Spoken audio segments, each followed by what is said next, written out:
ready. And Yeah, I am ready.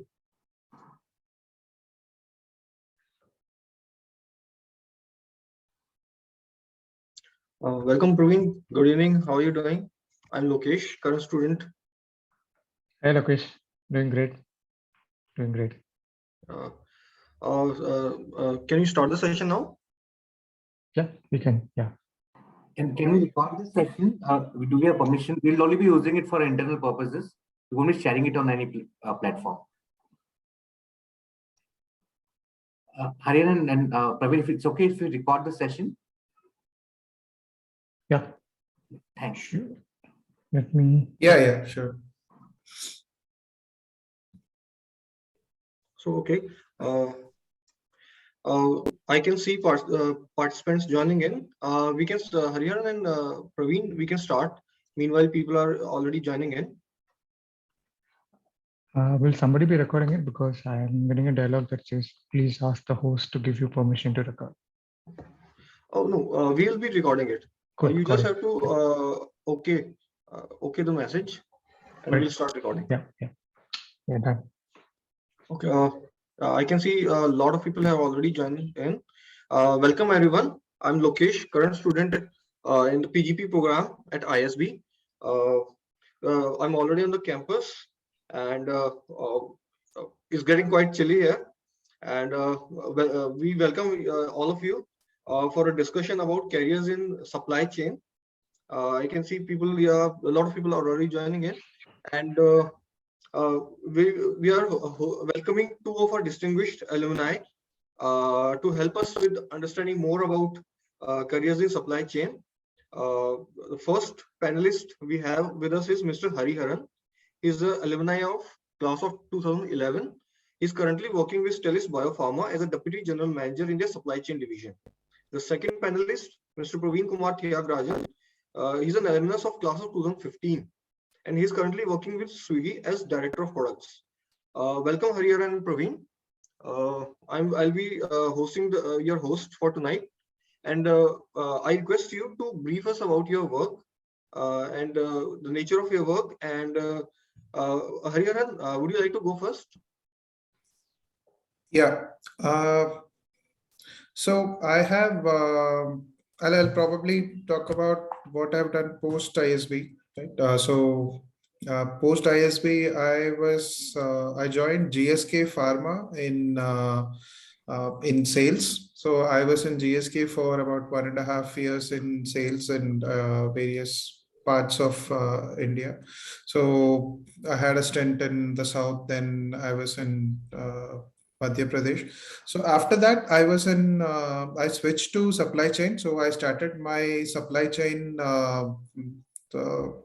my experience in supply chain started with 2013. I joined Cipla in supply chain, again a pharma company.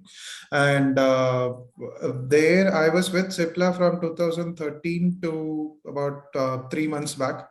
So and in this space of 8 years, I have been in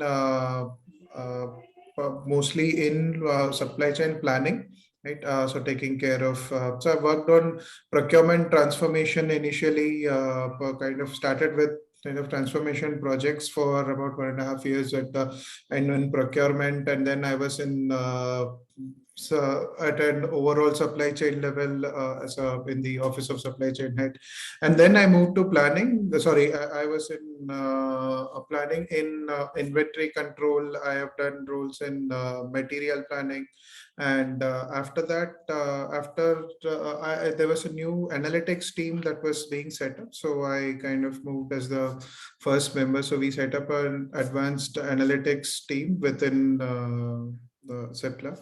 And so I was part of that for 3 years. And after post that, I was leading supply planning for a particular business unit. And after that, right now, currently I am with Stelis Biopharma. It's in the space of biopharma, and we are so here I head the planning department, and yeah, so that is my it's I've been here for only 3 months. So this is my current role. I mean, this is a very this company is at a very early stage. So here my role involves with setting up the planning function itself and setting up all the processes and tools and also the execution part of it. So that's the current role I'm in. Thank you, Hariharan. Praveen, why don't you go ahead, please? Yeah. Thanks, Lokesh. Thanks for introducing, and nice to meet you, Hari, on the call. Yeah, so I maybe I will give a little bit about pre-ISP and post-ISP, because I think ISP was a significant influence in the way of my career. So prior to ISB, I was mostly into game development, writing a lot of games for companies like Zynga and IBPO. And I think at ISP, there are a lot of things that helped me. And post that, I have been working in a bunch of startups primarily. I started my career in 2015 after ISP in a startup called Stagella. It was into hospitality sector, and then I moved to fintech, and then I moved into an online medicine delivery. I think there I started working primarily for taking care of the products related to the front end and consumer apps. I think over a period of time, when I started solving the problems, I realized that for an operations company, it's important to get the backend systems right, and that's how I accidentally ended up solving problems for supply chain for the company. I think I spent about 2 years there, and eventually it got acquired. And I think that was a revelation for me that, hey, for an operations business, it's important to be part of the supply chain and solving supply chain problems at scale. And then about 3 years back, I joined Swiggy. I think more specifically, it's a business unit called Super Daily. It delivers milk and groceries to you before 7 a.m. in the morning. I think that's how our model works. And I think we have been working on a bunch of tech process related products with respect to the entire supply chain. Currently, I am taking care of the products or tech first approach for problems related to supply chain from the point of view of forecasting, planning, inventory management, and how do we take these products and deliver it to the customers and the post delivery experience as well. So that's a bit about what I do at Super Daily Swiggy at this point of time. Very, very excited to be here. Thanks, Praveen. We're also excited to host you. I myself come with 7 years of work in operations. I work in the automotive sector, and we are all eager to hear more about the sector and the careers going ahead. So the flow is, we have decided the flow such that we'll first take up questions that all are pre-submitted to us. The questions range from ISB related questions, finance related, admissions related, and obviously the profile related. So first we'll cover the pre-submitted questions, and meanwhile I urge all the attendees to post in your questions in the Q&A section, and I'll be sharing those questions as well. So first taking up ISB related questions, the first question we have is, what is the daily routine of a student in each term, both academic and non-academic? What was your most memorable moment at ISB? Hariharan, would you like to go ahead? Yeah. So one moment would be very, very difficult. Right? There are so many memorable moments. So, so if I have to just randomly pick one, I would say at that point we still had the practice of dunking in the in the pool for birthdays. So that was still something that I remember every birthday. So that was a very memorable moment, and there are so many. So let's just pick randomly one of the moment. And daily routine. It's pretty. I mean, it's. I think Praveen, being from a more recent class, can probably give you a more descriptive answer. But briefly, it's about 4 days a week we had classes. So attend the classes in the first half, and then I mean the days really begin after the classes. So start with all the and then it's up to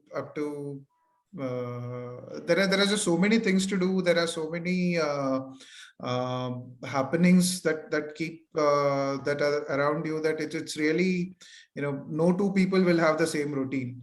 It's always about I mean, if there was one thing that was very special about ISB. It was just the choice that you had and the freedom you had to actually choose how you would plan your how you would spend your day, what thing. There is just too much to for everyone to do everything. So but to make it short, it is you would typically spend say of the remaining hours and of the remaining hours from apart from the 4-5 hours of classes would you would spend probably 50% of the time in projects and academic work, and then the other part would go in various other things that you are doing, be it an ELP, be it if you are involved in a research project, whatever. So all those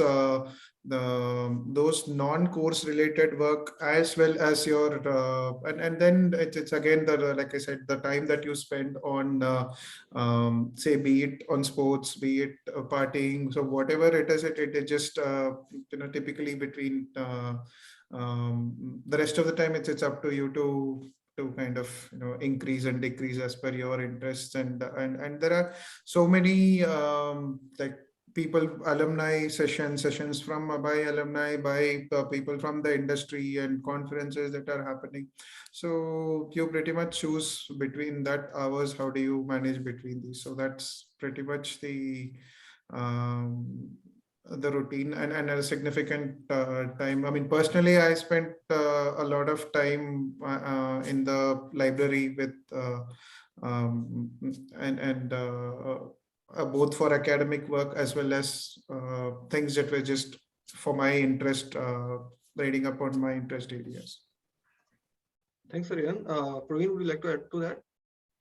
Yeah, sure. I think Hariharan had told most of it, but there are some things that come to my mind when somebody asks about ISB.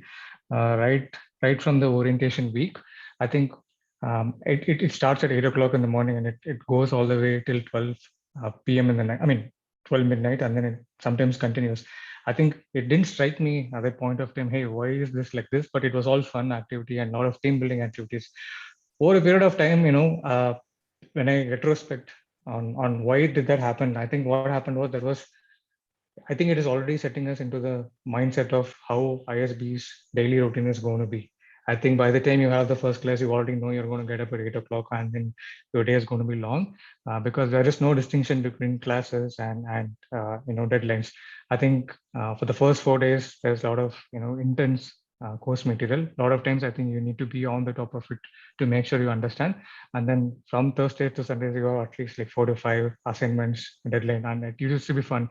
I think from a place before ISB where, hey, we have a deadline in our office to a place where you'll have 4 to 5 deadlines at the same time. I think that was a shift in the mindset on how do we handle multiple things. And over about 5 to 6 months down the course, you'll be like, 4, I think it's pretty easy to handle it. I think it's already, you know how to handle multiple things. I think being able to handle this context switch in different settings on different subjects is one of the things I think I really took away in that 11 months of rigorous career at ISB. I think that's one thing that stands out for sure. Second, one of the things that I always missed from an undergrad point of view, which I thought was great at ISB, was a lot of these professors marry the academic research with the professional world. What I meant to say is the research that they do, actually they apply it in the real world, and those are the examples that come out in the classes, and you get to see how is that impacting the business, because sometimes we tend to not understand this deeper, and having that practical knowledge along with theoretical research work, I think kind of helps us connect the dots and makes us feel relevant to the professional world. Third, I think like Hari was mentioning, there's a lot of things at ISB. Even if you take a dipstick in each of the things, I think 1 year is not going to be enough. I think I would have, now retrospecting, I would have loved to spend a lot more time in the library, but I didn't. But the point being there is that I think you will find a lot of people with different backgrounds, and you will find what resonates with you when you start interacting with a lot of these people and a lot of the professors. I think it's important to be consciously aware on, wanting to try out a bunch of things and then finding what works best for you, and then going deeper and trying to understand that better. I think that's what I took away. Eventually, I gravitated toward a set of things, and I ended up interacting with a bunch of people with similar mindset. I think these are the 3 significant standouts for me. Of course, the memorable moments for me, I don't know the number of parties that happened, despite this hectic schedules that happens through the year, I think you will see almost anyone partying at any point of time in the day. I think that's something very, very significant of ISP. And people know how to party hard and people know how to work hard. And I think everyone in the community kind of help each other out, both ups and downs. And I think they're always there to support you. I think those are some of the best moments that I had at ISP. I mean, I'm already in term 4 of 8, and I can totally relate to all these anecdotes. And I'm particularly relate to the what Harian talk about is choices. There's saying that there's a plethora of choices and understatement at ISB. I mean, you have to make sense out of what you want to do and what you want. You have to choose things you want to go with and leave out the rest of them. Otherwise, you will be just running around and you won't be able to focus on things. And next question we have is what does a professional day in operations or supply chain life look like? How does it change with career progressions in the same role? Praveen, do you want to take this? Sure. Yeah, I mean, when I started my career in supply chain management, I think there was a lot of time that went in understanding how the specific industry operates. And I think while it is generally called as supply chain, I think each of the industries have a different way of operations and different supply chain process. I think even in Swiggy or Super, the food delivery business has a different supply chain versus the milk and grocery delivery that we have. So I think the first step was more to understand what are the nuances, how do the different things connect together. I think that's where I spent a lot of time.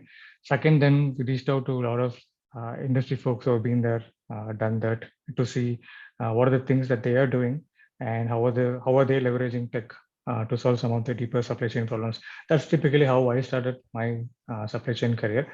Second, I think as the career progressed, it involved more from solving a specific set of problems, let's say in forecasting or planning, to a place where you need to be responsible to make sure every component of the supply chain works fine, which means then you need to have clearly defined metrics and problems and strategy, and being able to monitor the systems end to end and setting up the alerts and everything. I think that's where most of my time is going at this point of time, trying to be on the top of systems. That's one aspect. Second is what are the different innovative things that are happening in the industry that we can potentially leverage and solve in the supply chain as suitable for us at Super. I think that's how things have changed over a period of time. Thanks, Praveen. Harian, another question we have is, what are your opinions about operations consulting in a generalist consulting environment? And do you consider entering that space? Did you consider entering that space or any of your peers at the time? Okay, so the first part I understood. Sorry, what was the second part? When you say did you consider? Did any of you, either you or any of your peers at the time, entered that space? Okay. Operations consulting. Okay. So operations consulting, I would say there are. It is not very different from any other consulting, right? I mean, so there are two kinds of, it's a totally different, there is a lot of difference between getting into consulting and getting into industry, right? And it need to be, I mean, and then people make switches from one to the other, right? More often from consulting to industry. The other way around is I mean, it happens in the early stages of the career, and later stages that is generally less. So when you talk of consulting, if you're more excited by, say, getting into a variety of things that are, I mean, within the year, within a shorter span, like say 1-2 years, you get to see various, you get to see kind of how operations function in different industries, different sectors, different companies. So so that is something that so these are two different things. So within operations consulting, it is pretty much into a lot of solving. You would not end up executing it, right? So it will be more of there again there are various kinds of companies, right? You have the top, the general consulting firms, which, and then the consulting arms of the big four accounting firms, right? Or as I have worked as a client with so many different operations consultants, and there are a range of companies and the specializations that are being focused on. So typically there are the problems that are solved also vary a lot, right? It can be in procurement, it can be related to just analytics. It can be, like I said, when I was setting up analytics function, there were consultants were working on setting up the analytics function, and along with me, right? It can be in the space of manufacturing and manufacturing efficiencies. So pretty much it is and operations consulting would involve working very closely with the client, and more often than not, the consultant is at the is at either the factories, right, if it's a manufacturing based industry, right, or with the client location, and then it's pretty much, and there is a whole range between procurement, planning, logistics, warehousing. So across these areas, and as a operations consultant, you get to keep changing the projects, so you get a good exposure in terms of the width that you kind of handle. And yeah, and as you grow within the consulting industry, you kind of tend to become an expert in one of the, even though you get a broad experience, and then slowly you start building up the building up depth in say particular areas within operations. Praveen, if we talk about yeah, Aryan, go ahead. Sorry, there was I just remembered there was a second part of the question about considering it. I myself did not consider, because I made an industry switch at ISB. I was not looking at getting into supply chain at that point of time. So I was kind of inclined towards sales and marketing, and then I made a switch. So in terms of my peers, yes, there are a lot of people who are there's a big you will find a lot of your other students who are interested in operations, and there is a big kind of support group, right? And in terms of the operation, the clubs or the events that happen, and in terms of the whole ecosystem I mean, if for people who are interested in operations, yes, there is a big group, and there were a lot of people who were interested and had it was quite vibrant, just like any other stream.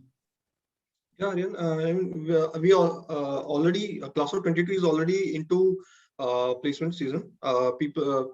Companies are already posting offers, and I can see operations consulting roles being posted. So yes, there are a significant number of people who move into operations consulting. Praveen, speaking about roles prior to coming to ISB, do you think there's any restriction upon kind of roles and organizations people should have worked in if they are looking to move into supply chain? I don't think so. I mean, knowing supply chain will definitely help. But I think in my own personal case, I think I had no experience absolutely in supply chain. I was from a gaming space, more like formal. So I absolutely didn't have any background. Even after ISB for about 2 years, I was more into growth related product work and fintech, and then I switched to supply chain. So I don't think having supply chain is like an absolute mandate. Of course, there are companies who prefer having an experience in supply chain is a must. But I think some of these things, if someone is interested, they can always read about the industry and do a side projects in supply chain with someone, to get experience or understanding of the supply chain. But I don't think it's a blocker. At least in my life, it was never a blocker. It has never come up. Yeah, and for a follow-up on that, if say someone is not working in supply chain and they are currently, they are looking to apply for B schools in a year or so, how do you think people could balance their day job and working towards projects, as you say, to compensate for their lack of experience in supply chain? What kind of projects or avenues they can explore? I can think about two things that come to my mind right now. One, I think there are a lot of academic people like professors who are always doing constant research. You can reach out to your professors that you have worked with, or even ISP for that matter. I think there are programs and you can reach out to them to see if you can help them in some of the research work, for sure. That's one. Second is a lot of startups which are now coming, and I think and they're always looking for interns to work with them, for example. And I think even at Super Daily, we do engage with people as product interns who are still doing their college work and then they're still working with us. So these are some of the things that I'm saying that people can do if they really are interested to understand the specific information on supply chain or any other domain for that matter. Like I think even now we have about 3 to 4 people who are working in the product operations team who are also doing placements in their own respective institutions, and they continue to attend classes and they continue to work with us as well. Yeah, and I think this is about people who are yet to join a B school program. They can work they can work part time or work with research research assistants. But speaking about when they join a B school, I think at ISB people already do these experiential learning programs, 4-month programs with companies, which are kind of internships to show to explore the functions they want to move into, and show their interest to prospective organizations, right? Right. I mean, you do need to put in extra hours beyond your work time. That's something that the individual has to figure out on when. Maybe let's say morning 2 hours or evening 2-3 hours, and putting more time on the weekends. I'm pretty sure companies will be okay in the interest of learning, and I think people are also flexible these days, as opposed to saying we're only looking for full-time product interns or not, like interns for that matter. So I think it's up to the individual's interest to kind of find the time in the busy schedule of their work life to make it happen. But I don't think there's anything that will stop them from doing it otherwise. Sure. Hariharan, people want to know that what is the USP of ISB as a top B school if we look at B schools across the world?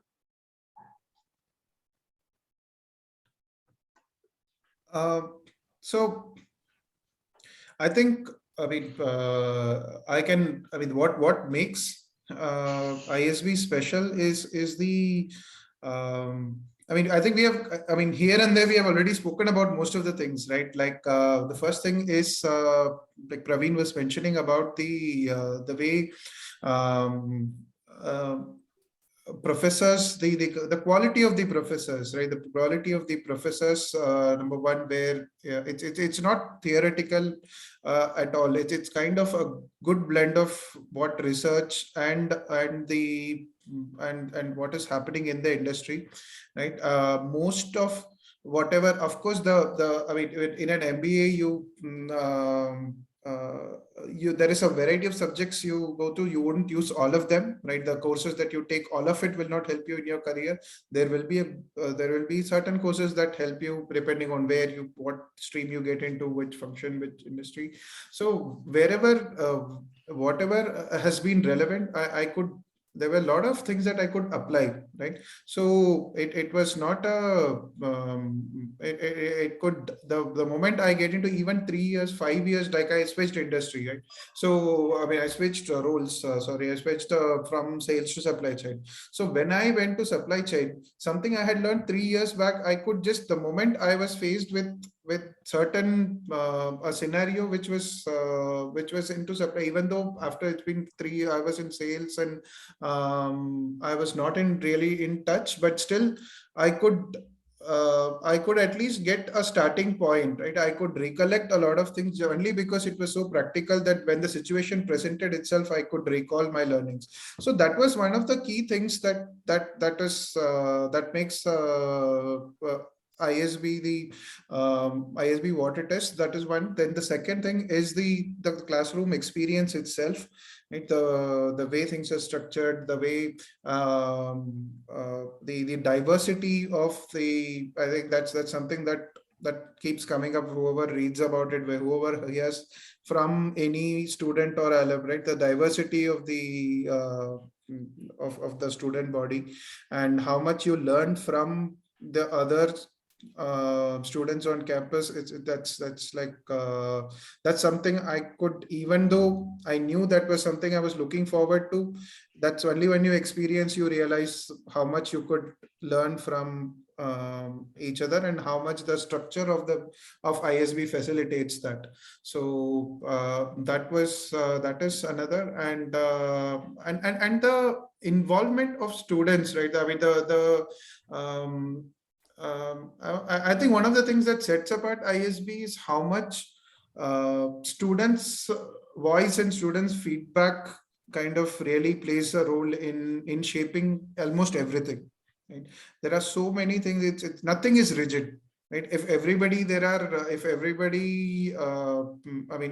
there is a there are a lot of ways in which the feedback goes, and there is a constant need to there's a constant effort to listen to almost every stakeholder, I would say, not just those who are studying at ISB, like even alum. So it's always there is an effort to listen and make changes to keep getting better. So those are some of the things that really set ISB apart. Yeah. Praveen, we'd like your thoughts about it. Yeah, I mean, I think Hari covered most of it, but with respect to the academics and the faculty quality, I think there are a lot of, I think the practical, maybe, I don't know if practical is the right word. There are a lot of things that we might have observed, but it's all there in the subconscious mind. I very clearly remember in the orientation, one of the things that I picked up was, hey, you guys know most of the things, but it's about how do you bring or elevate that to the conscious mind. I didn't understand that at that point of time, but through the course, I think there are a lot of faculty who kind of related the topics or the concepts to something that you would have done earlier before ISB. For example, there was this movie called Apollo 13, and how the professor used Apollo 13 to kind of help understand the team dynamics and team collaboration. It's very hard to understand this if you just read about team collaboration, but to associate with something that you can relate to in the form of a movie or in the form of if an advertisement, it's a lot more practical. And I think those are some of the things that really helped me. And I think it helped to solidify some of the concepts, and some of them still stick to my mind. I think constant efforts to kind of tie the both practical and theoretical work is something that I think is a great win for me. At least that's one of the biggest takeaways. Second, second is around, the faculty is a lot more approachable. They almost look at you as a friend. In fact, I think they literally, hey, you guys are adults, you guys know what to do, and tell us how do we need to do this, how do we handle it. There's a lot more back and forth. You will never feel like student teacher, even though that's how it works. But I think there's a lot more camaraderie between the professors and the students, and that you will generally feel among the community. And I think faculty and students are looked at as a community as opposed to professor community and student community separately. And I think that kind of helps to have informal learning and a lot more stuff. I think those are the two big things if I have to reflect back on what's really different in ISB and how it helped me.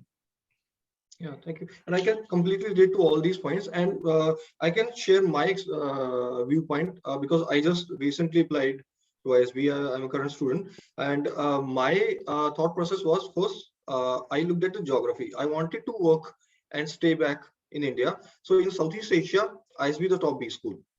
Second, the class size, and which I experienced after joining as well. That there's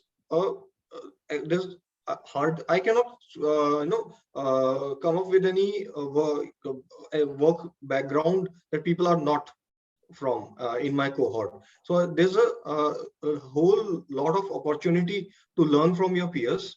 And the third thing is faculty. The alums, when I talked to while applying for ISB, was that they talked about how good and well the top faculty we have here. And I can completely attest to that after joining ISB, that we have top global faculty here that teaches us. So these are the things that I considered while applying to ISB. Moving to the next question. It's about which area and skills to focus in supply chain domain to get out from the typical job of a shop floor operations execution and enter into strategic roles and analytical roles. I guess this is a really common question which people coming from operations background usually have, because they have worked on shop floor and there are not as many opportunities to work in strategic projects. So what do you think, how could you make that transition? I think probably I can, I'll talk about the manufacturing and manufacturing related industries, and probably Praveen can add about startups or even the new age companies, right? The e-commerce and other companies. So those are very, very different. So let me probably add in terms of manufacturing and based companies. So there, at least in a manufacturing based organization or product based one, so you have it's a shop floor experience pre-MBA is actually a big plus, right? So if you're in a shop floor, if you're from the shop floor, and that really helps, because there is an good understanding of what happens on the shop floor, which ultimately when the supply chain is about products you make on the shop floor, so that helps a lot. So and in terms of the skills to focus on, I think that's more about once you move out of it. So in a post MBA role, you would there it would be less about shop floor, but more about kind of designing systems and processes to kind of be more responsive, be more agile, right? How can you how do you constantly keep reducing the cost, and how do you kind of constantly keep inventory down while you're increasing the service level, right? So you're working on your or how do you and now with all the disruptions that have happened over the last 2 years, how do you kind of make sure that your network is flexible enough, it's kind of resilient enough, right? Or how do you keep multiple sources across this? So if you look at all of these are there is a lot of planning, strategic elements that are involved in all areas of supply chain. So you and an understanding of shop floor will be good, but what the skills to build on would be pretty much about being able to understand have a good grasp of the supply chain basics, right? So what applies when, right? In which situation, which category of products, what would be the planning model you go to, where you need to be strategic on purchase, where you need to be transactional, right? Or similarly, how do you design a supply network for whether you want to be, for a given, the way you would structure your network would be different if you're depending on the margins you want to keep and how responsive you want to be to the customer. So, and it varies from company to, sector to sector. So that is something. So good understanding of that will help a lot, irrespective of what you work on. So that is one thing you would want to build. And the second thing would be in supply chain is to understand how to good at managing stakeholders, right? Managing priorities, managing stakeholders. It's a lot about influencing people. It's a lot about, it may be common across functions, but any post MBA role in supply chain is a lot about how you influence, how you work with others, how you collaborate with others. In supply chain, it's a lot of collaboration that happens. So those are some of the couple of key skills that you would want to look at to kind of grow from a pre-MBA shop floor experience. So that's the that's the key thing for in a manufacturing based setup. Thanks, Aryan. Praveen, what's your perspective on this? I think there's definitely a lot of overlap in what Hari said and how the e-commerce also operates. But if I have to, tell in key points on what are the things that we need to focus on, I think anybody has to be very good at analytics. For example, trying to understand clearly on what is the process, what are the process inputs, and what are the process outputs. What I'm not saying is they should have understanding on analytics in supply chain, but I think they should be generally good at analytics and having that mindset on what is happening to my systems. Now that comes to the second point after analytics, which is people should generally be good at thinking from a systems point of view as opposed to a specific part or a small systems part, because usually supply chain is a bunch of things that are working together in parallel or sequentially to a specific output. So it's important for people to naturally think in terms of systems first, and what are the first order and second order effects of some things that you might change in one system. Usually you might change something in, let's say, process one, but that might impact something else down the line, and this is very common in supply chain. So it's important to keep the systems level design thinking perspective. This is very similar to the design that Hari was talking about. Designing does not mean a process. Design means not just process, but how that impacts to your entire system or entire supply chain as a whole. So analytics, system level design thinking. Third, I think we need to read a lot about what's going on in the supply chain for sure in the world, in the industry that you are in, the other players in, let's say in India, for example. I think it's important to understand what is the technology and how is it evolving in the future for you to not get stuck on the things from the past, but as opposed to what is happening and where is the industry headed towards the future. In a point of view, that's growth mindset. So from my point of view, there are three things. One, having a strong analytical skill set and thinking in terms of systems as opposed to a specific process. And third is from a growth mindset, both personally as well as trying to understand where is the supply chain headed in the future. I think these are the three things that I would tell anyone. Thanks, Praveen. Another really a pretty common question is due to COVID. Do you think with increased focus on supply chains globally, do you think there is a substantial shift towards roles and offers in supply chain? Right. I know for sure in Swiggy, I think we have now hired a lot more people in supply chain operations. I think pre-COVID, we probably had like 4 to 5 folks, and we were just starting up. Of course, we were doing less number of orders. I think through COVID, and now I think we're doing a lot more orders. And what happened is the nuances of the problem statements were complicated, and the surface area of the problems have become so huge that it's hard for one person to get a hold of anything. Because, like I said, solving problem in one area gives rise to another problem. So I think we have a very elaborate tree and team structure in supply chain and operations, both from a product and operations point of view. I think that's one of the significant shifts in our hiring and recruiting perspective as well. I think that has definitely changed for the good. Sure. Hariharan, there's another question that is there a scope for non-engineering students in supply chain industry, specifically people coming from accounting background? Yes, definitely.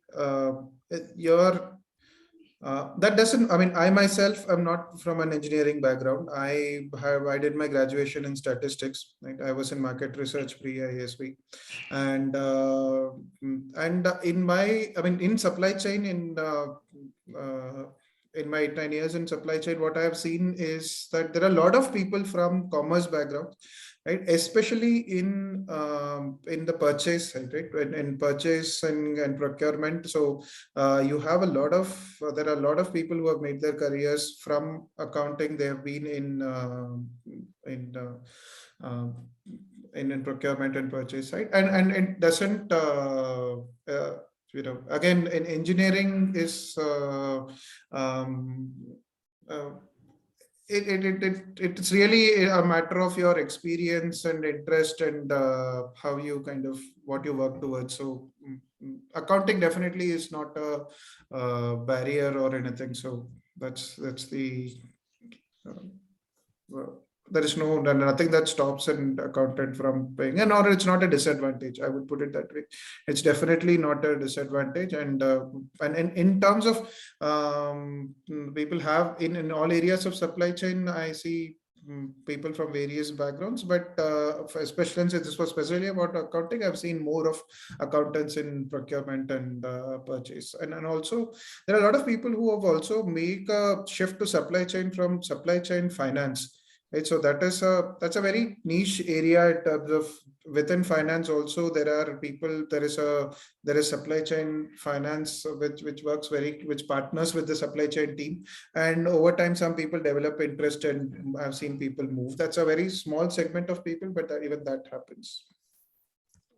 And Praveen, we have talked about your background and education in terms of prior to coming to a B school.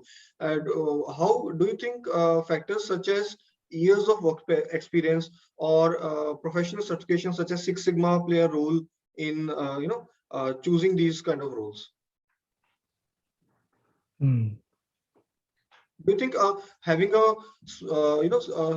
shorter work experience, say 2 years or 2.5 years, even though in operations and supply chain, do you think that would be a deterrent to moving into strategic supply chain strategic roles?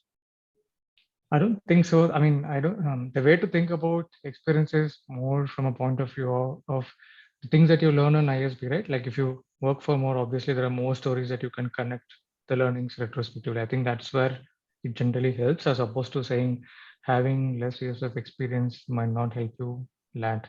At ISB, I think they give the same importance to whether you are 2 or 6. It's about how much you want to leverage that and how much you want to learn and apply and synthesize the learnings and internalize those learnings. I think from that point of view, I don't think it will be a significant showstopper. And I think everybody is considered fair and equal when you go and sit for the placements. That applies for any role. I don't think it's different for supply chain industry as well. And I think when people come, even the firms who come for recruiting, right? I don't think they're looking for people who have specializations in supply chain. I think they already know that you're just coming out and they expect you to grow into the role in their specific organizations. I think that's probably the mindset in which most of the companies come. Thanks, Praveen. And Hariharan, do you think going for professional certifications or online courses would help, or do you think they weigh heavily on your application? Sorry, this is this question is about helping in the placements. Okay. I mean, there is no yes or no answer, right? So for example, a certification does help in so there are two reasons why you do, and these are not exclusive reasons. There can be an overlap also.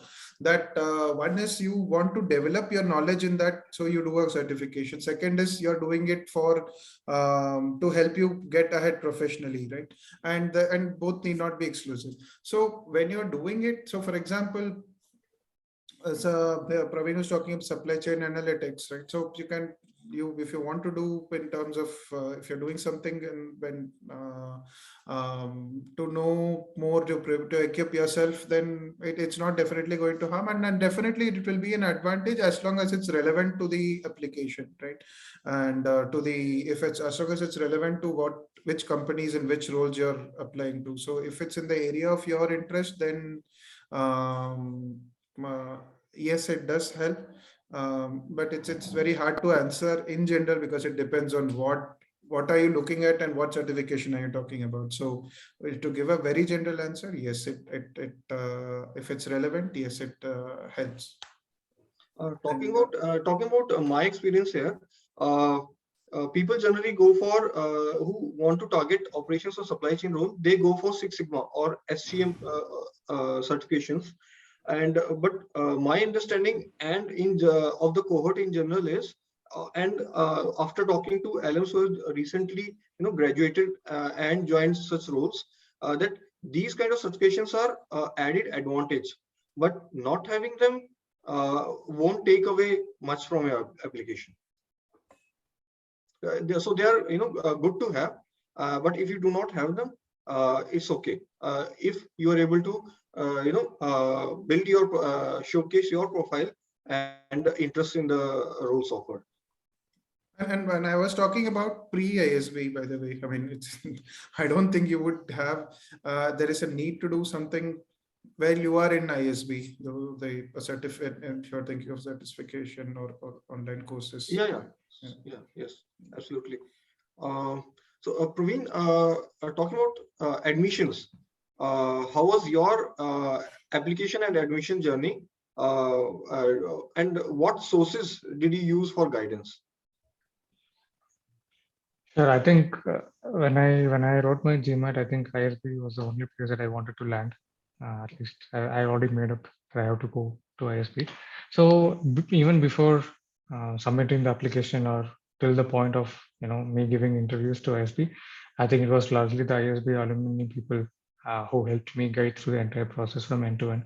I did connect with at least 2 to 3 of them to get their perspectives on what are the things that are happening in ISB, what are the different things, and what are the typical things that they ask in interviews, what are the things that I should not be doing. I would definitely say the alumni network is the one that helped guide me and make decisions to the point of fine-tuning the applications and how to speak, etc. I think that was the only way. Of course, there are a lot of sessions that I attended, and there's a lot more informative material that is there on the website. I think these 3 things were the mediums that I deployed for me to get through. Lokesh, I think you're on mute. Yeah. Thanks, Praveen. Harian, I think I know it's been pretty long when you applied for ISB. It's been like 10 years now, 10 years or so. But still, we would love to hear your opinion on this. Yeah, it's been 12 years now. So, when I applied, I did not have much. I mean, I did not really reach out much, and I had, that was something I later realized I could have done, but fortunately there was still could manage. So I was relying more on what information I could find online about what is there. I did attend an information session. Apart from that, I did not have much idea. So, but I think it was, I was pretty, other than that, it was mostly about just being honest with the application and in the interview, right? If I look at and in terms of the admissions journey, it was and I was one of the I came from I mean, I looked at what are the things that I could highlight and what kind of differentiated me and kind of having that it's more about communicating that how would what is the value addition, or what is the when just highlighting your strengths and about what the aspects of your profile that would make you a good someone who would form a good part of the cohort there. So exactly, Aryan. That's what exactly speaking about myself. That's exactly what I did. So to give attendees a perspective of recent process, I went through it about a year ago. So I did exactly that. I focus on my strengths. What helped me is I got my story straight. That why I wanted to be at ISB and how ISB would help me. in my goals post MBA. Plus, obviously, sessions like today's, I attended such sessions, and that gave me clarity about the usual formal process of admissions, and an opportunity to ask alums as well as current students or any kind of doubts I had. Going ahead, Just one thing I would like to add, something unrelated. sure. I just Sure. saw in the Q&A somebody asked about how I made the how I made a shift in the function, right? And that's again related to ISB. So I just thought it will be relevant. Is that usually it's very difficult to make a complete switch outside of your company, right? So the people make shifts and pretty big shifts that happens, but it's usually it's a lot more easier when you do it within your company, right? When you shift roles, when you shift functions, that happens within the company, and then you build on it, you move to another company in that new function, and that's how people shift usually. In my case, I had in my case, I made that was made easy through the alum network only. I mean, through so I had and through my classmate, so who knew that I was looking to shift outside of the function, and in fact I had quit even before I got into the new role. So and so it was, he was part of BITS alum network, and he came across a role that he thought would suit me. So he kind of connected me to the other BITS alum who was working in Cipla, and that's how I kind of got in. And then at least, I mean, once I could connect with the right people, then it went through the whole hiring process, and yeah, so that helped a lot. So your classmates and the alum network really helps a lot in terms of kind of your goals and what career growth and career transitions you want to make post ISB. So that mine is definitely a case of having benefited on that front from the ISB community. Thanks, Hariharan. Praveen, a pretty common question people have is, ISB has a one-year program. How do you compare this with two-year programs at IIMs? And another thing people really are not aware about is, are there any specializations like two-year programs offer? Or how do students go about choosing their specializations, or curating their coursework to towards their interest, either say maybe in supply chain or consulting or analytics? Okay, so I'll tell you maybe how I decided between ISB or IIM. I think when you look at usually the course material for ISB or IIM, I think they broadly cover the same topics, and I think you can reach out to your alums to kind of understand what is being taught, etc., if you want to get an understanding of the course. Now, while ISB looks like it's an 11-month course, I think it's very, very intense. I think I still go back and look at some of the books that I have time and again. So, and I learn every time I take one. Point being is that I think there is more that happens in that 11 months. Maybe the better way to put is, what you could learn in 2 years can happen in 11 months at ISB is how I traded off between the two. One. Second, you get the 1 year additional time in working in a professional world where you already get to apply the things that you learn at ISB in a professional world. I think net you end up learning maybe same or more in a shorter amount of time. Second, you get that extra 1 year to kind of invest in the professional world on the learnings that you have at ISB. I think that's how I traded off. Yeah, I mean, that's how I took the decision of 1 year versus 2-year programs. Second is with respect to the courses. I think what will happen is when you go into ISB, I think first 2-3 terms there are general courses which covers across multiple functions, I think. And I think you will try to gravitate towards the thing that you like. Maybe you came from a finance background, but you like marketing. Maybe you came from a tech background, but you want to go into consulting. I think this all happens.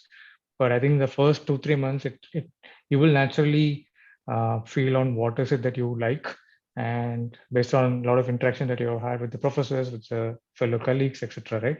that is probably your guiding force. At least that was a guiding force for me to then figure out what are the courses that I would want to specialize in. Let's say in my case, even though I'm a marketing, I'm doing a different work, but the subjects that I have taken in marketing kind of helps in my current work. For example, consumer psychology. So there are certain things that you would have researched and you will end up researching by yourself, saying that once you have picked up a stream, what are the things that I need to make that stream a success for myself? And when you do that, I think that will guide you to pick specific courses from ISB. Thanks, Praveen. And to add to that, I can add that we have 8 terms, and first 3 terms and half of the subjects in term 4 are core courses which everyone has to do. And these courses range from finance, marketing, operations, accounting, and economics. And post these 3.5 terms, you can choose electives based upon your interest. You may end up choosing more electives from operations and supply chains if you want to move into their sector, or finance or marketing. So that's how you curate your experience at ISB. Moving ahead. Okay, talking about interviews for application to ISB. How do you think applicants should prepare, in terms of with the experience they're coming with, and the kind of profiles and jobs they want to move ahead post MBA? Harion, you want to take this? Yeah. So in terms of preparation, it's really important to spend a lot of time preparing. Number one, I mean, it sounds very basic, but then sometimes you realize, but when you are an interviewer, you realize that some more time could have helped, right? Because you see good things on paper, but in interview, people are not able to probably bring it out well. So it's important to spend time, and what you need to and when there is when a candidate is being interviewed, the interviewer can really get into any part of what is mentioned on the details that are given, right? So it's really important to be sure about what information you give, your profile that you share, about the work X that you have done, right? So if you are just make sure that in the application itself you write about things that you have kind of the significant parts of your experience, the parts that you would really are comfortable getting into, right? So, and once you get a call when you're preparing, it's more about think about what really makes you different, how that helps you bring out the strengths. It's about what you have done. A lot of scenarios, right? You would know the questions are not very the questions are not really wouldn't really be a surprise in terms of the line of questioning. You would never find it a surprise, even with the basic research about generally what you get from information sessions of ISB, or what is given through what admissions office conveys to you, or even what you hear from alum. So the line will not surprise you. It's up to you to kind of so be prepared for what are the different kind of situations you're faced, how did you handle them, right? And how does it support what you're saying about yourself? And so those are the kind of things that be ready with examples from your experience, both personal and professional, and be ready with a lot of examples. So that is one thing. And second thing is just think about what you have learned at each stage, right?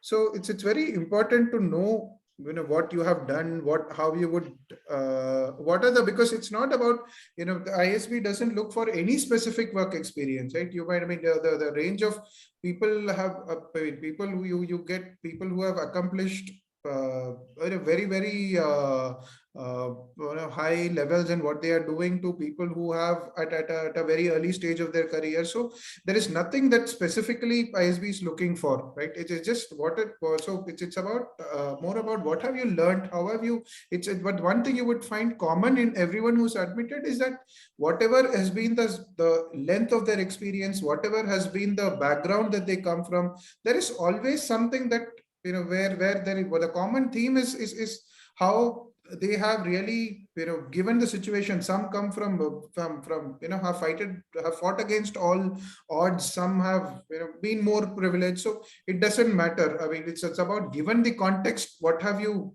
how have you improved yourself? How have you made a difference to, how have you made a difference in your workplace, around you, whatever? And it's there is no one formula or one thing that's being looked at. So it's think a lot about what have been your experiences, what have you learned, how have you contributed, right? So be prepared to bring that out, right? And when it's relevant, right? And so so it's very hard to predict which part of your profile and experience an interviewer will go into, but whichever be whatever, but you control what you have given. So in what you have given, be prepared to think about it deeply, and be prepared with a lot of examples and how you can communicate that, so that that can kind of so what you have done doesn't get missed out when in the communication. Thanks, Saryan. Praveen, what things you would suggest to particularly avoid while working on your applications and leading up to the day of interview? What one should avoid? I think maybe it's the flip side of what Hari said. I think if you have done something, then you really have done it, as opposed to saying, hey, I've done everything. It should be true to what you're going to speak and what you have done, because I think it easily reflects when you actually have a conversation on what you have done and what you have not. So be truthful and be genuine in the things that you have done and how you have done, and be able to explain what you have done actually.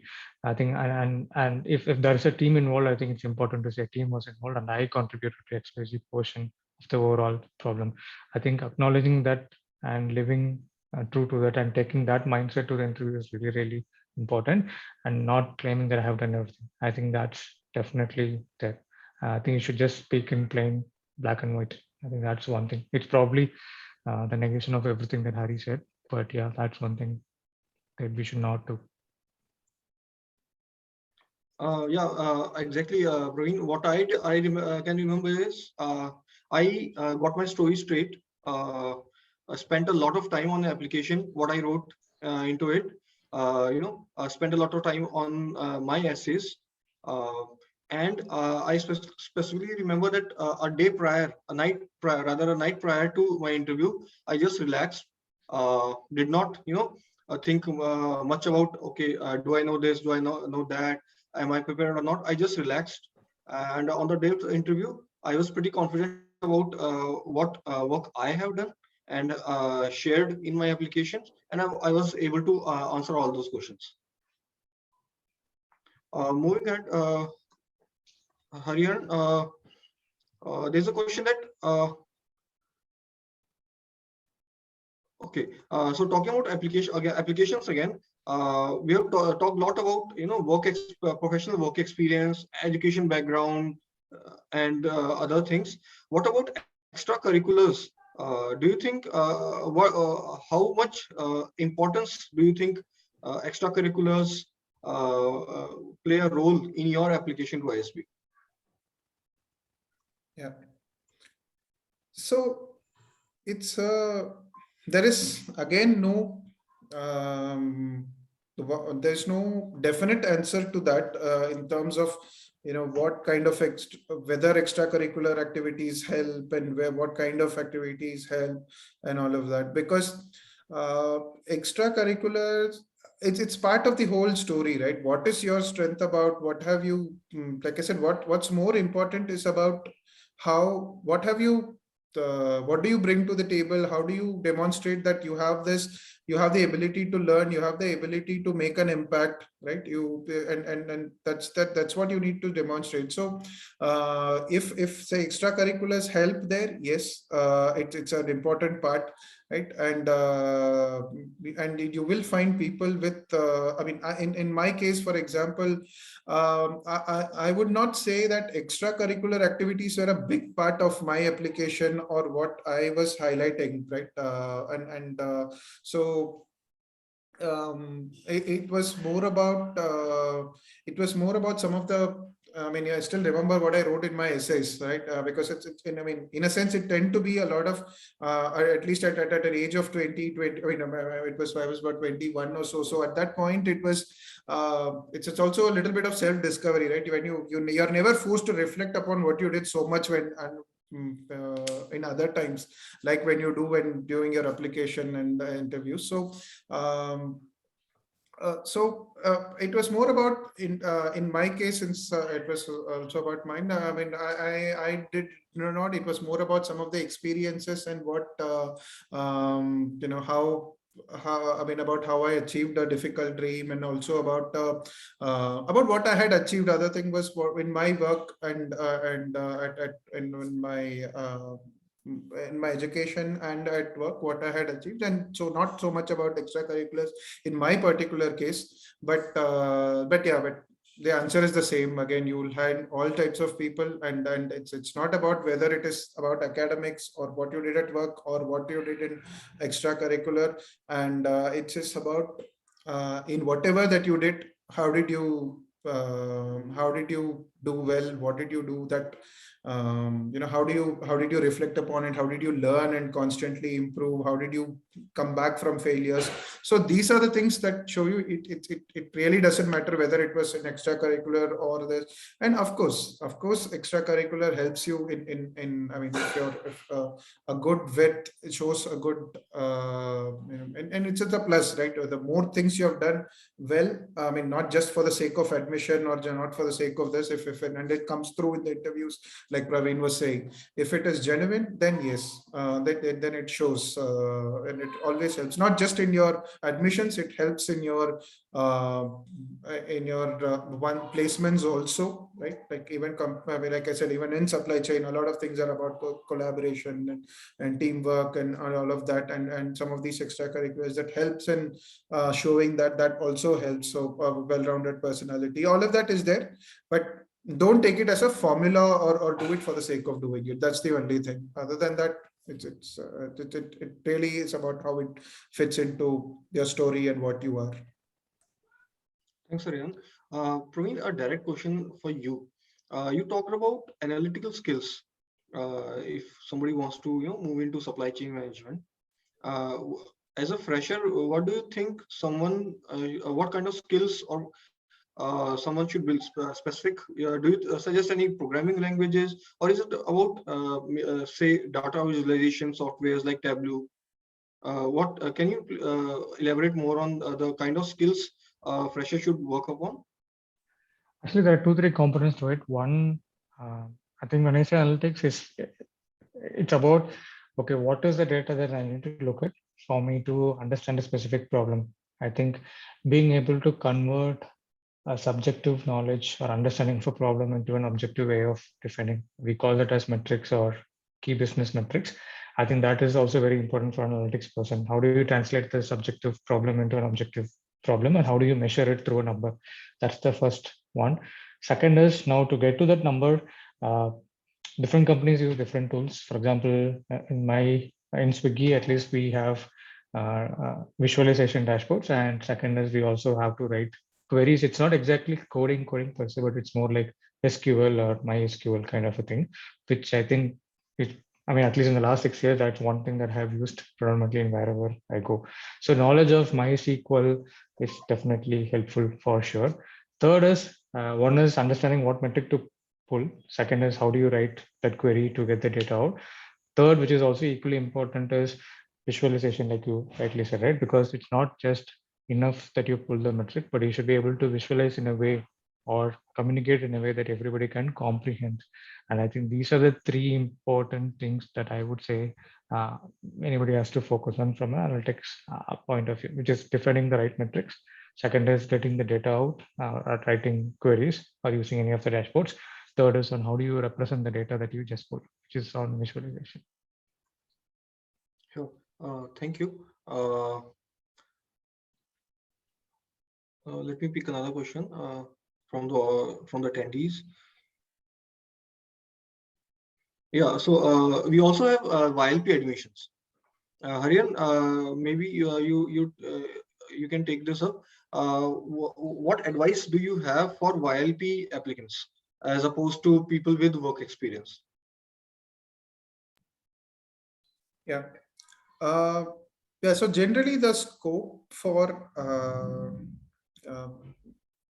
see, there are two things. First point is that you would when you're in YLP, obviously compared to someone with work experience, there is a shorter canvas from which you can. I mean, there's the length. There are fewer things to talk about, and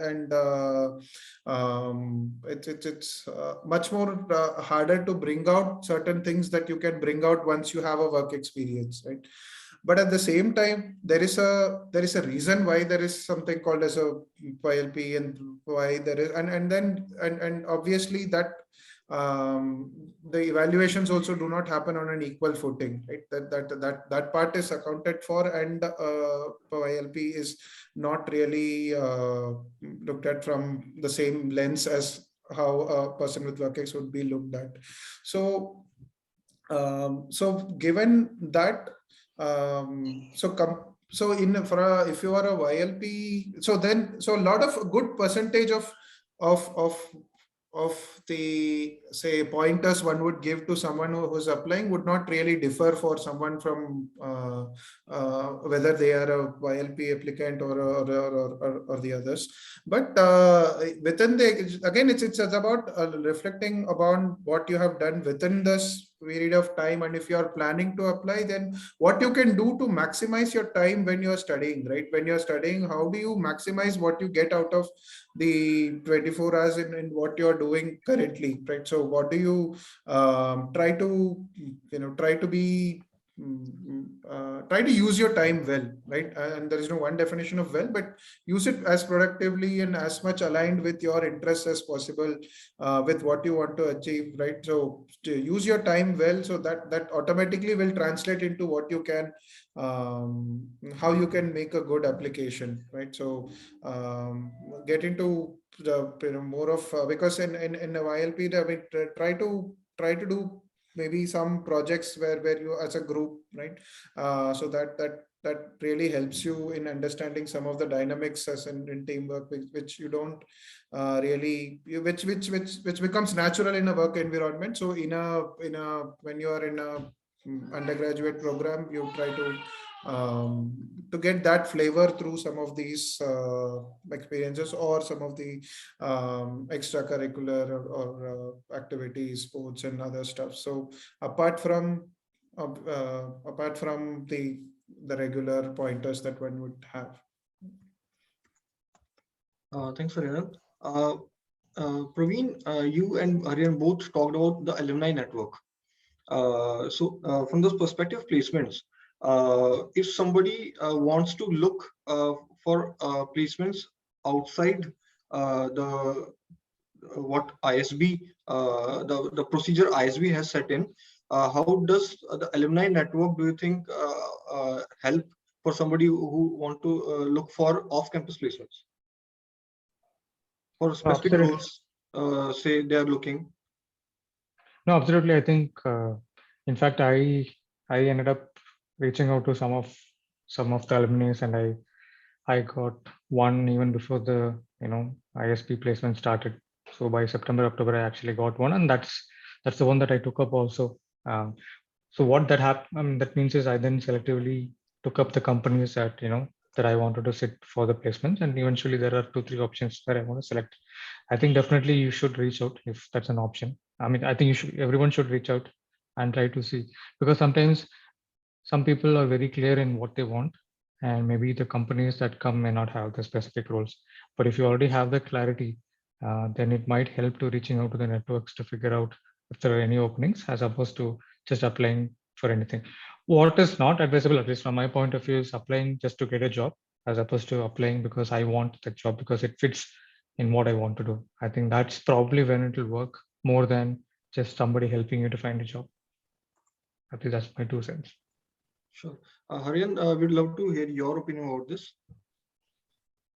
Yeah, I think I'll just build on the last part that it's about if you're looking at if you're not clear and if you're looking at some of the common streams, common companies, then yeah, then there may not be much value in reaching out to alums, right? Which and anyway, ISB would give you guidelines in terms of which companies you can reach out to, which companies you cannot reach out to, right? Because you can't have duplication of companies coming in and you reaching out on your own, right?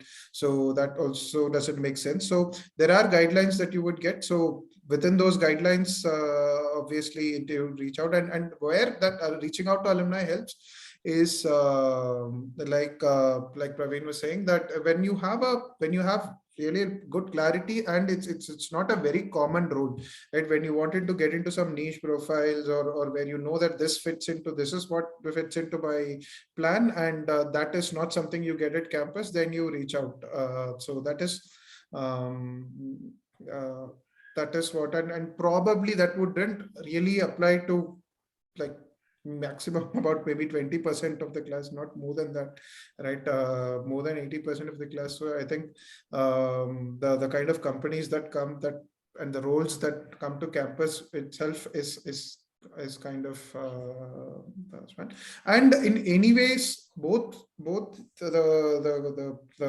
the existing batch, people from the existing batch as well as alumni help a lot, even in the companies that come to campus, right? So a lot of times alumni help in kind of merging that roles in their company with through that formal process of hiring. So that's where I would say that it helps in a shorter in a small subsection of the whole set of students looking to find a job. Yeah. Thanks, Harian. And Praveen, what's your opinion about people coming with a relatively unconventional roles, such as from the defense or merchant navy? And I think, at least in my batch, and I think the previous batches, and even at the current workplace, a lot of these people are really sought after in operations for sure, because inherently, as we grow, right, and at least I can speak from a startup to mid 0 to 1, 1 to 10. There's a lot more rigor and discipline that's needed, and I think people generally rely on people from army and army backgrounds to kind of run the show on the ground. In my previous company, I had at least 3 people who worked in the city operations head and India operations head who are from defense background. And I think, and in fact, if you just go ahead and search in Flipkart or Amazon, you will find a lot of these people who are running the show on the ground, because they know how to make people work. They know how to bring in discipline, because it's very, very important in supply chain. Smallest amount of detail, if it goes wrong, things will just derail. I think that's something that I've seen as a standard practice in many companies. Sure. And even I can add to that one of my classmates who just sits beside me in finance class comes with a 20-year experience in Indian Army. And I have seen people from recent batches join operations role in organizations such as Flipkart or Amazon with such work experience. I think as you rightly said, so people with such kind of work experience are greatly sought after in the organizations. And even I chatted with one of the alumni from last batch, from the class of 21. He was from Merchant Navy, and currently he is working in Siemens Advanta as a operations consultant. Sure. So we are pretty close to our closing time. Praveen and Harian, we'd like to just share closing comments about application with our attendees about their applications, and because I think they are pretty close to deadline for round 2 applications. Just need your closing comments.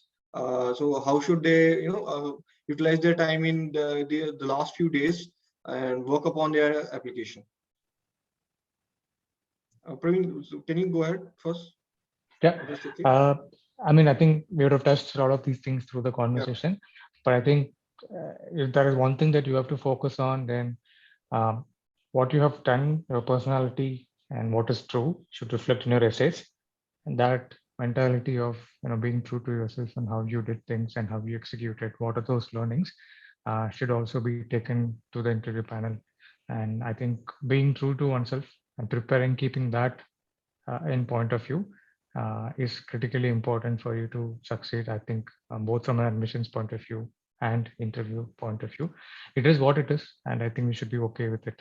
And more importantly, how you did it, what are the behaviors that you exhibited, what are the learnings that you took away, how did you change after those learnings are all critical, like Hari was pointing out. I think if there is one advice that I have to tell, then it's just be true to yourself.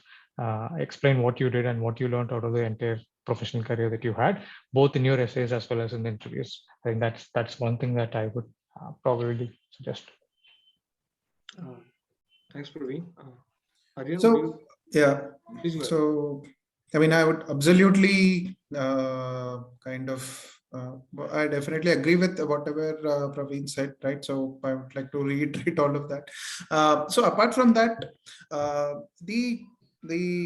would probably say what not to do is to, I mean, at this stage, I mean, I'm really not aware of the deadline, but if you're close to the deadline, I would say I would probably add a couple of things. The do's are the same as what he said. So I'll just give a couple of don'ts. Right? Don't read too much about, don't keep reading too much about how to and all, right? It's important just to know the basics of what is expected, what is the, what you're supposed to highlight and all of those.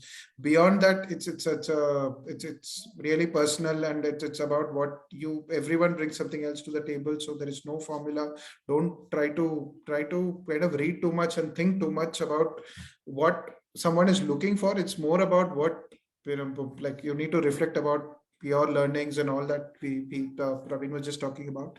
So reflect more on your journey and your learnings. Don't read too much online or from LMs, or don't keep do not get too many opinions. I've seen people who people reach out to me, right? I have given some feedback, then they reach out to someone else, then they give some feedback. So they reach out to 2-3 current students or alums. I mean, maybe 2 or something is fine, but you reach out to 4-5, and definitely people would give different opinions. So you'd always be confused whether I should add this or not add this. Somebody will say this lends weight to your application. Somebody will say this adds no purpose, you replace with something else.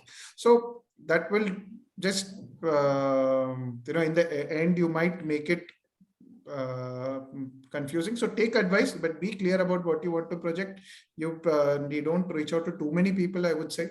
Reach out to people who would probably be more relevant, who can understand your, just reach out to people who you think would be relevant, and don't overdo. Both the points are to do with don't overdo, don't overread, don't reach out to too many people. Use your own judgment and your own learnings more. Thanks, Aryan. And I completely relate to your advice, both of yours. What I did in the final few days of my application as well as my interview day was I looked more inward than outward. I retrospected upon my journey in my profession and what I wanted to do with my career going ahead after MBA. And I think that really helped to get clarity about anything that could be asked in the interview. And talking about the interview itself, it was really a pleasant experience. The panelists, all of them were alums, created a really pleasant experience for me. And I could, since I had relaxed about all this application and interview leading to the final day of the interview, I could answer all those questions, and I think that really helped with my case. We are pretty close to the close time. thanks Praveen and Harian for joining us tonight, for taking out time on a Saturday weekend, and helping all the attendees to with their advice on careers going ahead and applications to ISB. I think we were able to answer most of their queries, and we really thank you for your opinion. And I hope all the attendees were also able to get a clarity on their queries. Thanks everyone for joining. Thanks, Thanks, Lokesh. everyone. Good luck to all I the also folks. enjoyed the session. Good Yeah. luck everyone. Good luck, everyone. Yeah.